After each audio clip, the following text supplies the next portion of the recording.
In 1995, an old wooden box was found in the archives of Milan. Inside were drawings that had been there for almost 500 years. Drawings of a mechanical knight with gears, cables, and counterweights. Beneath them was a short note from the author with the words, "Show no one." The author of these drawings was Leonardo da Vinci, an Italian artist and engineer. And this robot really works. It was assembled according to the drawings in 2002. The robot can sit down, stand up, raise its arms, and open the visor of its helmet. All of this was designed in 1495 by one person. In this video, we will show 7 inventions by Leonardo da Vinci. Each of them science was only able to replicate in the 21st century. A parachute, which was tested in the year 2000, and it worked perfectly. A tank, designed 400 years before World War I. A self-propelled cart that drove in 2004. And one invention that Leonardo specifically hid from humanity. Next to the drawing, he wrote that showing it to people was too dangerous. How did a simple son of a notary from a small Italian village know what humanity has only now been able to build? Today, we'll try to answer this question together with you. Leonardo was born in the small Tuscan town of Vinci in 1452. His father was an ordinary notary, and his mother was a simple peasant woman. Leonardo had no systematic education in his childhood and youth. He didn't know Latin and couldn't read most of the scientific treatises of his time. But despite this, he made 7 revolutionary discoveries that changed the history of technology. 500 years ago, in 1485, Leonardo drew a parachute. A page with a pyramidal structure has been preserved in the Codex Atlanticus. He specified the dimensions precisely, 7 by 7 meters, and the height also 7. The material was also specified, linen canvas stretched over a wooden frame. Next to the drawing, Leonardo wrote a short phrase about the device's operation. If a man takes a linen dome 12 cubits along the edge, he can jump from any height without getting hurt. Modern scientists were sure that this parachute would not work in real conditions. Too heavy a frame, too rigid a pyramidal shape, a non-aerodynamic design. But in 2000, British parachutist Adrian Nicholas decided to test it. On June 26th, he ascended in a hot air balloon to 3,000 meters. With a parachute built according to Leonardo's exact drawings, without a single alteration. The structure weighed almost 90 kilograms of pure wood and fabric. Experts said that Nicholas would crash because the parachute would not open correctly. He jumped and landed softly, smoothly, without a single injury on the ground. Nicholas later told reporters an important phrase about his balloon jump. Leonardo predicted the parachute's behavior more accurately than many modern instructors. 8 years later, the Swiss Olivier Vietti Tepa repeated the jump and also survived. Leonardo's parachute became the first working parachute in history. 298 years before the official invention of the parachute in Europe, 500 years ago, in 1487, Leonardo designed a tank, an armored, round vehicle with a conical roof resembling a turtle. Along the perimeter were 16 light cannons, firing in all directions simultaneously. Inside were 8 men, turning cranks to move forward. The wooden hull was reinforced with metal plates, positioned at an angle. The angle was specially calculated so that enemy projectiles would bounce off the armor. 400 years before the first tanks appeared on the battlefields of World War I. Leonardo proposed this machine to the Duke of Milan, Ludovico Sforza. In a letter to the Duke, he wrote a short and confident phrase about its capabilities. "I will create armored wagons, reliable and impenetrable to enemies. They will cut a path through any infantry ranks with their weapons." But when modern engineers began to study the drawings carefully, they found something strange. The gears were deliberately arranged in reverse order. If you turned the handles, the wheels would spin in opposite directions. Leonardo's tank physically could not move according to these drawings. Historians are sure that this was a deliberate mistake made by Leonardo himself. He was protecting his invention from theft and misuse by enemies. In 2003, British engineers corrected the drawing and assembled the tank. When the gears were set correctly, the machine actually drove across the testing ground. It rolled a few meters, protecting the crew and firing all its cannons simultaneously. Leonardo's concept was more than 4 centuries ahead of its time in human history. 500 years ago, in 1478, Leonardo created another marvel of engineering, a self-propelled cart capable of moving without horses or human power. The wooden structure, the size of a medium car, was powered by springs. 2 large coil springs unwound and, through a system of gears, transmitted movement to the wheels. The most amazing thing about the design was that this cart had a programmable steering system. Wooden pegs in special holes set the route in advance. The cart could go straight, turn left or right at the right moment. This is the first programmable moving mechanism in history on our planet. 400 years before Carl Benz and his internal combustion engine automobile. On April 24, 2004, a historic event took place in Italy. The Museum of the History of Science in Florence presented a working model of Leonardo's cart to the public. The team was led by Italian historian of science Paolo Galluzzi. They built the model strictly according to the drawings, without adding anything of their own. When the mechanism was launched in front of the audience, the cart actually moved across the hall. It followed the programmed route, turning at the right places exactly as planned. Modern engineers compare it to a Mars rover in terms of its operating principle. Programmable movement along a predetermined path, alone, without an operator. The cart is now kept in France, in the Château du Clos-Lucé, where Leonardo died. Anyone can see the invention that predated the automobile by 5 centuries. 500 years ago, in 1495, Leonardo built a real robot. This was the very knight from the box found in 1995. Outwardly, ordinary armor of an Italian knight, full height of an adult man. Inside, a complex system of gears, cables, cam mechanisms, and counterweights. The robot could sit down, stand up, raise both arms, and turn its head, open the helmet's visor, and move the mechanical jaw inside the armor. The most striking thing was programming the robot through a system of levers. You could set a sequence of movements, and the robot would perform them in the desired order. This is the first programmable anthropomorphic robot in human history. Leonardo built it to entertain the Milanese court during one of the festivities. Duke Sforza's guests would go into shock when the Iron Knight came to life before them. Many would cross themselves and think it was the work of the devil or black magic.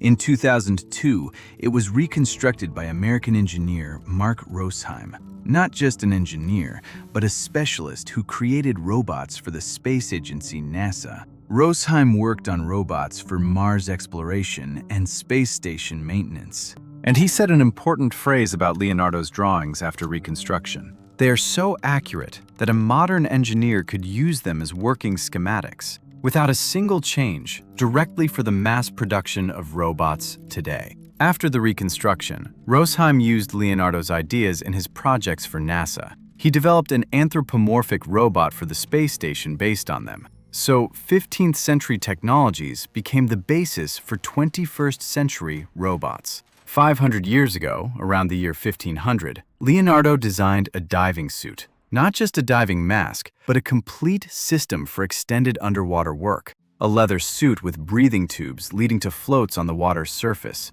Glass lenses for the eyes to see clearly in murky seawater. Leather gloves and fins, mimicking fish fins for movement. And the most amazing detail, a life vest, inflated with air from a bag. 350 years before its official invention in the 19th century, Leonardo was designing a suit for the Venetian combat divers of that time. Venice was then at war with the Ottoman Empire for dominance in the Mediterranean Sea. The idea was to send divers under the Turkish ships with charges to blow them up. The goal was to sink the Sultan's fleet right in the harbor without a single battle. In 2003, an Italian engineer built a suit based on Leonardo's drawings. He descended in it 6 meters underwater in the Venetian lagoon. The breathing system worked, the suit maintained pressure, the man breathed freely underwater. 443 years later, Jacques-Yves Cousteau created the aqualung based on the same principles. A closed breathing system, eye protection, and an adjustable float for safe ascent.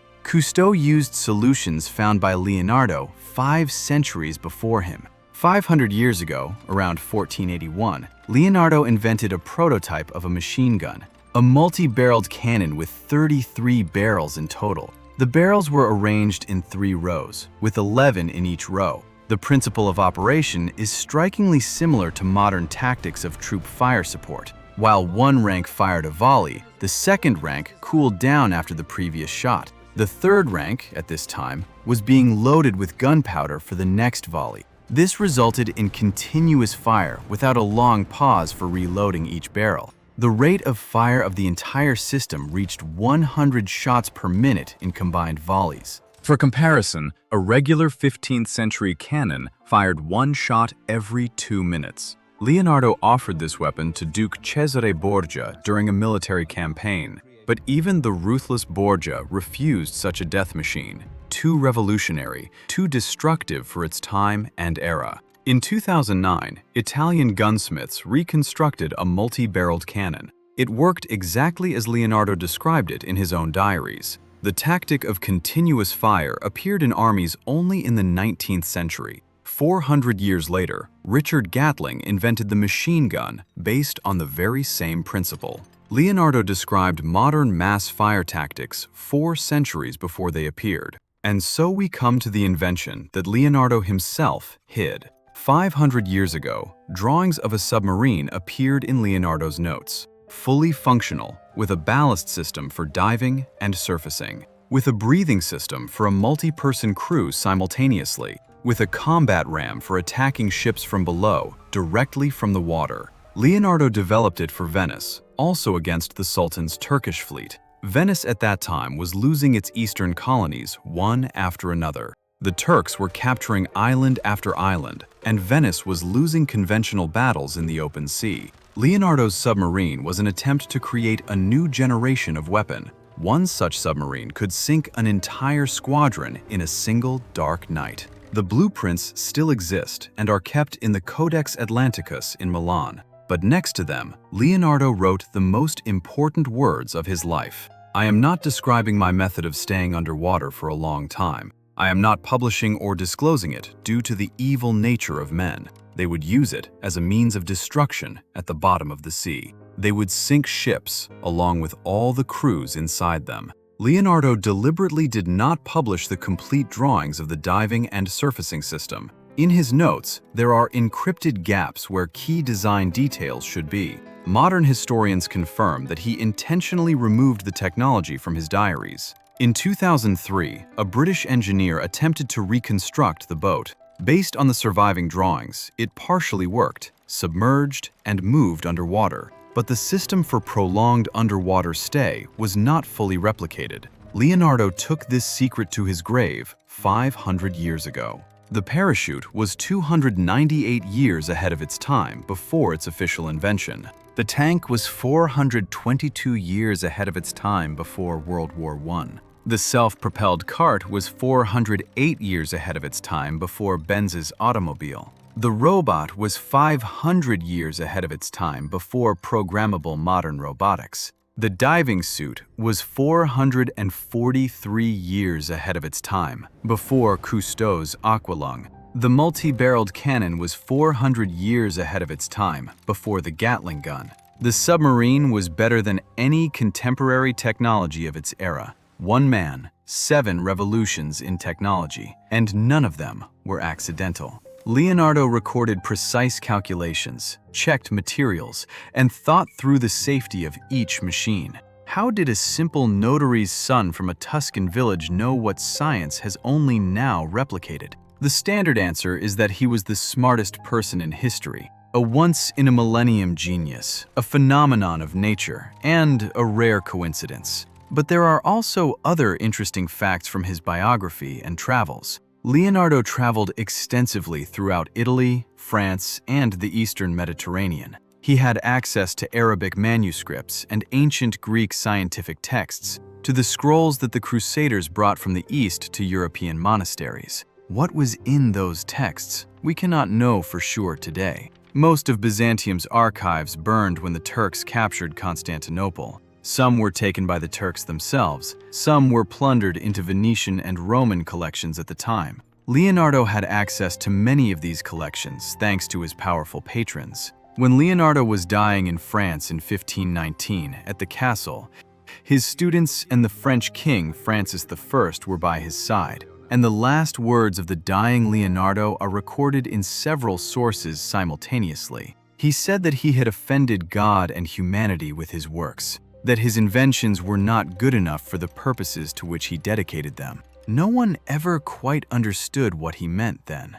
Most of his diaries disappeared after his death, scattered among private collections. Many pages were later burned or lost during wars and revolutions. Some of his records are still kept in the Vatican archives on shelves, and these records remain closed to free research by scientists to this day. Perhaps Leonardo was indeed simply a genius, a phenomenon of his time and era, or perhaps he had access to knowledge that humanity once lost. To the knowledge of ancient civilizations, which reached Italy through Arab and Byzantine sources. And now he took some of that knowledge with him, not entrusting it to people. Write in the comments what you personally believe today. Was Leonardo an ordinary genius, or did he have access to something more? Until we meet again on our next journey through the strangest mysteries of our history.